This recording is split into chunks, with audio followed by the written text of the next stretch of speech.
All right, so today we're looking at how best to harness ocean resources for a sustainable blue economy in Nigeria. Joining me on the phone line this morning, I have Mr. Williams Bamikole Akombi.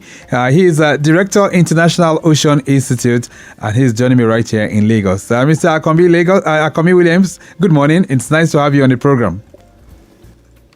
Good morning, Lagos. Good morning, Mr. Victor. It's nice being here. All right. So Thank you very much. The last time we had a conversation with you was sometime around June when we had the International Ocean Day, right? World Ocean Day. World Ocean Day, right. So how are things faring with the Institute ever since then? Come again, please. I say, how are things faring with the Institute ever since that time we had a conversation on radio? What we did then was to highlight the importance of the ocean through the World Ocean Day activities and programs. And then there has been some other programs that we have done. We have tried to involve some people, some of the people that are our volunteers and partners, to introduce them to go into some vessels, just to familiarize themselves with the vessels. And also now we are planning another program which we call Ocean Academy course. It's a free online course, 20-hour course between September 15th and 18th. And it's a certificate course recognized by the the United Nations Ocean Decade Action. So it's part of Ocean Literacy Program to enlighten people more about the ocean and what the ocean stands for, what they can gain, and their impact also on the ocean. All right. So before we get more details on what the ocean is and how we can really get to maximize its resources, talk to me. The International Ocean Institute. What do you guys do? Okay, it's an international NGO with the headquarters based in Malta, and Nigeria is a center that is overseeing activities of the West Africa sub-region. And what we do actually is to promote education, to promote training, to promote cooperation among people, among organizations of like mandate. And one of the things we actually do is to increase the knowledge to everybody about the ocean. The ocean, I don't need to keep repeating, the biggest thing is the one that sustains us on Earth. It has immense importance. But right now, very little people, even people that are living on the coast, have very little knowledge of the ocean. They consider it as a mystic or a mystery, and there are more than enough available best knowledge that are out there, but that is not available to people. So one of the core things we do is to try to disseminate this information, the best available information about the ocean to the people, and also to educate and train. Particularly, we have programs that cut across every demography from the kindergarten up to the university, even to the postgraduate levels, that we try to train and we try to engage in terms of discussions, symposium, workshops, and things like that, and even some practical experiences too, in order for people to start getting to know the ocean. As I used to say, the more knowledge you have about anything, the best decision you'll be able to make in life, or about that particular thing. Okay. All right. So you guys have been trying to empower people with the knowledge of the ocean. So distinguish for us, because a lot of times when we hear ocean, it's all about the mass or perhaps the body of water. So any difference between the ocean and the sea, or perhaps the lake and other types of water bodies? Okay. The ocean is the largest water body on Earth, and there are three different water bodies that have been identified. You have the fresh water. The fresh water contain no salt, and these are the rivers, the lakes that are found mostly in the inland areas. Now, the second one is the brackish water. This brackish water are found in the region of the rivers or the fresh water and the now the estuaries, the Benue rivers, the Bonny rivers, the Escravos, and all these areas are estuarine or brackish water area because they contain salt but not as much as the sea. Now, the sea itself is not the main marine water body. That is more than 30, about 30 parts per thousand as we used to, because it is the salt content that we use in differentiating these water bodies. Okay. But according to your question, there is a question you just asked: is there a difference between the sea and the ocean? Yes. Yes. We use this word interchangeably. The ocean is the main or the biggest water body that we see around, but an extension of the ocean into land is called the sea. Okay. So technically they are different, but we use them interchangeably. That is why you have Mediterranean Sea. You see, Europe and Africa are very close, but the ocean extends between the two continents. Okay. And that's why we have Mediterranean Sea, not a Mediterranean Ocean. There is only one ocean, but you have several seas. The same thing, you have the North Sea, you have the Barents Sea, you have so many seas. Right. These are inland extensions of the ocean. Of the ocean. Right. But how many oceans do we have in the world? Because I hear of Indian Ocean, I hear of Pacific Ocean. There is only one ocean that is interconnected. You can move from Lagos here, you can move from Akwa Ibom to Brazil, you can go to India, you can go to anywhere, you can go to Alaska. So there is only one ocean. So that is the best available knowledge now. But there are 5 ocean basins. When I was younger too, with the best available knowledge then, we were told that there are 5 oceans. Right. And that has been making us to have a problem because we see these ocean basins we are now seeing it as if that was before, as if there are 5 different entities. Okay. But it is for best available knowledge, there is only one ocean. But now, this ocean now have different basins. And taking from the biggest to the smallest, right. The Pacific Ocean basin is the biggest, followed by Atlantic Ocean, that is the one that Nigeria touches. Okay. Then it followed by the Indian Ocean, which is by the eastern part of Africa and India. Right. And then you have the southern or Antarctica. Okay. And the last one is Arctic Ocean, which is on the top of the world. All right. So these are the ocean basins. Ocean basins, right. So thank you so much for that knowledge, because a lot of times we seem to have a feeling that all these mass bodies that you talk about are different. But now you're saying one ocean, but 5 ocean basins, right? Yes. Okay, yes. Then. So what are the resources that these oceans possess that could lead to a sustainable development of the blue economy in Nigeria? Talk to me. Okay, first I will need to tell you that everything that is on earth is a resource. The only difference is that there are some that that we are exploiting, sometimes we call economic resources. Because what is not exploited now, that is of no use now, is maybe called potential resource. Okay. But usually, we only talk, when we are talking about resources of the ocean, we're talking about the economic resources, that is the one that is of benefit, particularly to man.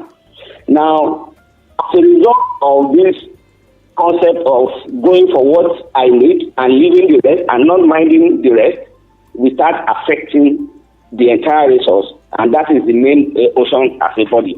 Now, I would like to break the resources into 2. Okay. First, we have the one that is called non-renewable resources. That is the one that does not regenerate as fast. And then you have the renewable resources. Renewable resources are the ones that can easily regenerate. And when we are talking about regeneration, it means the one that can reproduce. So all biological organisms are under renewable resources. The fishes, the plankton, the zooplankton, and every other thing, they are the renewable resources. But the non-renewable resources are now the oil and gas, the manganese nodules, some other things that are energy that you exploit and so on. Right. So these are not renewable because they don't reproduce. Okay. So in terms of the richness or perhaps the wealth of the oceans that we have in Nigeria, how rich are they, and what can we really do to plug into them to ensure that the blue economy is sustainable? Can you come again? I said, in terms of the wealth of these ocean resources that we have, talk to me. Yes. How wealthy is Nigeria in that regard? Nigeria is very wealthy when it comes to the issue of ocean, because at least you are aware, one of the most sustaining resource is oil and gas. We have fishery resources. We have so many other resources, and even there are so many that are yet to be tapped.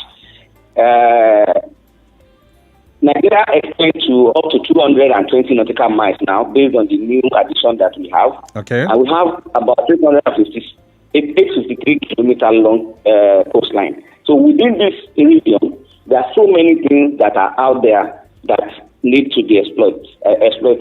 When we look at what are presently being exploited, the oil and gas, I believe that what has been fully exploited, because right from the inland, from the coastal area, Niger Delta, and up to almost even to the limit of our EPZ, you have the Egina and some other oil fields that are out there. Even the joint development zone between Nigeria and Sao Tome are being exploited as of this moment. All right. But every other resources, particularly the fishery resources now that we know quite well, are only being exploited within a specific region, not more than about 30 nautical miles away from Nigerian coastline.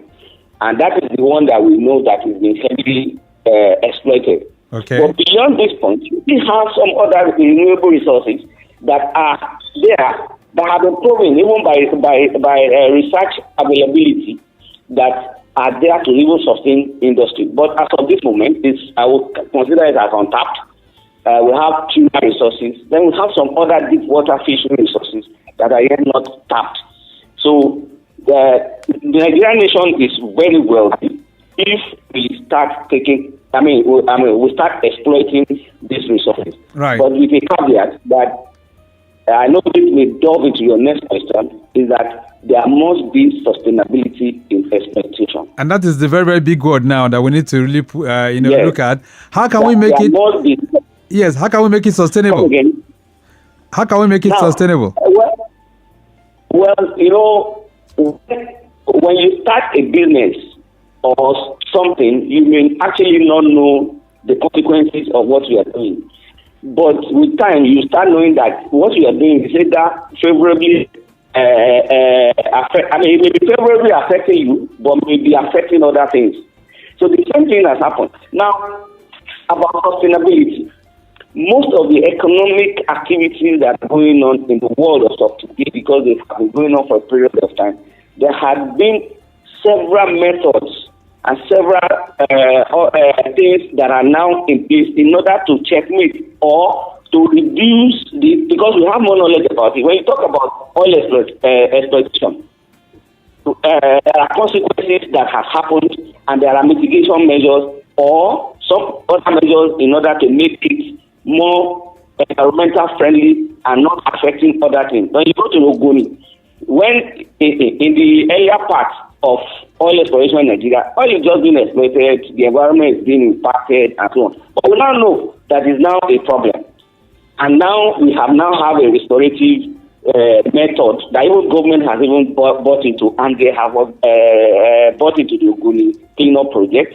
And the same thing with fisheries. There are even now good modern day methods that you can use to reduce your impact, because if you are using a specific net that is just catching everything, because it will catch what you need and what you don't need, and therefore you are destroying the environment. But there are now methods, some sustainable methods that are now available that you can use to take only what you want and leave the rest. I'll give an example. Okay. When I'm talking about fishing, but there is what you call turtle excluder device and also bycatch reduction device. Okay. Because for turtle is not supposed to be, it's not a target for most of the trawling industries, but a method was developed that, a device, put it in your net, when you catch a turtle, it will automatically eliminate the turtle, that is, not eliminate, but remove the turtle from your catch. So it's only the fish or the shrimp that you need that will come up. Right. The same thing, bycatch reduction devices, most of the nets, when you start hauling, you discover that most of them are catching small fishes. But when you have that device in your net, the small fishes will be able to escape and be able to grow back into adults. So these are some of the sustainable methods that are available for the economic resources that we are exploiting already. All right. So even if we are going to some other potential resources we still end up tapping into, that we should also think of how to make sure that we only target what we need and don't waste other things that we don't need. And even the ones that we need, we have managed in a way that we don't destroy the resource itself. Because when you are doing a business and you are killing, and you are impinging on what is supposed to be your earnings, you start losing over time. All right, then. Just a second. Lagos Traffic Radio, 96.1 FM. This is Maritime Today, and I have Williams Bamikole Akombi, who is Director, International Ocean Institute. And this morning, we're looking at best ways of harnessing ocean resources for a sustainable blue economy in Nigeria. You can join the conversation 08099120777 and 09153877127. Limited time left on the program. This one says, good morning, sir. When people say blue economy, what does it really mean in simple terms? Tony is sending that one in. Tony. Okay. Okay, Williams, quickly, just go ahead and explain that. Yes. Blue economy is just the economy of the ocean, but with an addition. And the economy of the ocean is vast. But when the concept of blue economy come into place, it means exploitation of the ocean resources in a sustainable way. So that sustainability concept comes into the economy. So it means you are not just exploiting the resources, you are also considering sustainability so that you don't destroy the environment and the ocean itself that is supposed to be self-sustaining that is sustaining everybody, everything on Earth. Okay, then. So more reactions coming in for you. This one says, good morning, Victor. How can ordinary Nigerians benefit directly from the ocean without being fishermen or traders? You didn't put your name, but thank you so much. Okay, so do you understand that question? Without being what? Fishermen or traders. Did you get that? I still don't get it. Okay, he said... To be a trader. Okay, he said, how can ordinary Nigerians benefit directly from the ocean without being fishermen or traders? So did you get it? I still don't get the last part, but if I try to understand what you're saying, that how can you benefit from the ocean without being a trader or something, right? Yes, without being a trader or a fisherman. Well, you can benefit well from the ocean. The ocean offers a lot of benefits. You can go to the beach. The beach is one of the best places you can be because it provides you with very good air. It discharges your electrical energy that builds up. It gives you refreshment. It's a very good place for meditation if you want to meditate, and that's why you see most of the people, the spiritual people there. Right. Because it offers you a lot of benefits. So, and then it's not only just exploiting the economy, it can also benefit. And that's one of the things that blue economy is talking about. Okay. Tourism is a major component of the blue economy. All right. And that is yet to be developed. But I believe now with the blue economy, and then at least I'm aware of many investors that are now coming into place. You can benefit from marine tourism, right. Or blue economic tourism by taking advantage of the benefits that the tourism offers. You can go on a yacht, you can go travel by boats, boat cruises. I know there are some cruises around Lekki now. That you can go there for a weekend. They take you from there to Takwa Bay and then they take you back. Okay, which is very good. All right, so one more question that's coming in before I round up. This one says, Nigeria is blessed with seafood, but we still import fish. Why is that happening? Jimo is sending this one in from Okoko. Jimo, thank you so much. Well, as I said, the area being exploited for fish resources in Nigeria is still a narrow fringe. We can still get to a very larger area that is also large. But for me personally, I believe that there's something we call carrying capacity. That's what an environment can take at a time. I don't believe that the actual carrying capacity of Nigerian fishery resources can sustain the entire Nigerian population. So there may still be need for supplement.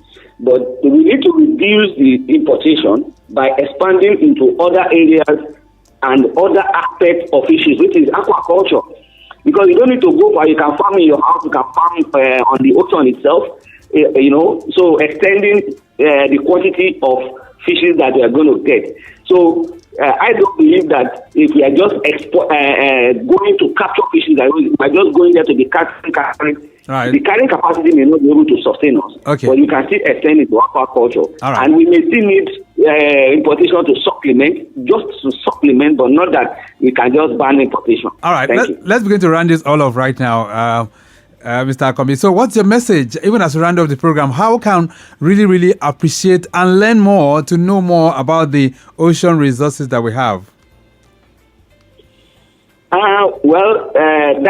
That's a personal interest for anybody that's interested, and also trying to get involved with a kind of program like this that help in disseminating information and able avenues where you can have more knowledge in terms of training, in terms of awareness or advocacy. IOI is one. We are based in Victoria Island, and we have a training coming up. And we also do what is called ocean literacy for children to postgraduate students. But if you want to get involved, this one is even an interesting one, which is about beliefs and tradition. It's going to be an interactive lecture. We call it Ocean Academy course. It's free online, 20 hours from 15th September to 18th September. You can register at ioinst.st. ioinst.org. All right. ioinst.org. The Nigeria page is there. Register on Nigeria page and join us. It will be very interesting. Okay. All you need is just internet. All right. And then you get connected. We'll leave it at that for now. It's nice having you on the program. Thank you so much for connecting with us this morning. Thank you very much. It's nice talking to you. Okay, then. Thank you. Have a wonderful weekend. And you too. So we've been trying to see how we can harness ocean resources for a sustainable blue economy in Nigeria. And I can tell you, Mr. Williams Bamikole Akombi, who is Director of International Ocean Institute, has taken us to the classroom this morning. We have to go. The program has been produced by Mike James. I say a big thank you to Rebecca Adamu, who's Assistant Director, Public Relations for the Nigerian Shippers Council. Also in the building here, I want to appreciate Okwemi Shodunke of our social media unit. We do appreciate your executive producer is Tayo Akonle. Connect with the Shippers Council on all their platforms at NG Shippers. My name is Victor Oteri. Have a splendid day. Bye.